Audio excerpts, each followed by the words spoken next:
Watter een van die volgende is die sterkste oksideermiddel? Die korrekte antwoord is A. Fluorgas.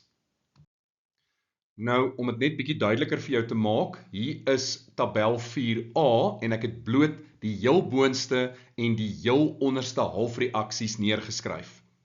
Nou kyk na jou pile links en regs van die tabel. Ons is op soek na die sterkste oksideermiddel. So kyk wat staan op die rooi pyl.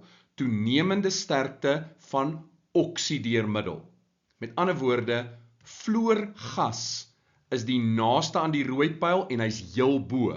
Met ander woorde, fluorgas is die sterkste oksideermiddel op tabel 4a.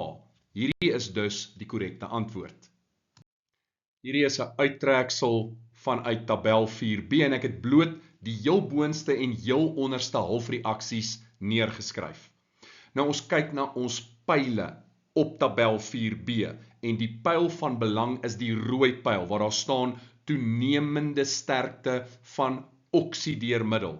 Met ander woorde, heel onder, fluorgas, die naaste aan die rooi pyl, is met ander woorde die sterkste oksideermiddel.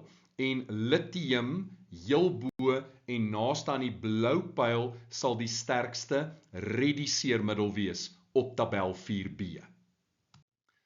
So die sterkste oksideermiddel is fluorgas en die sterkste reduseermiddel sal lithiummetaal wees.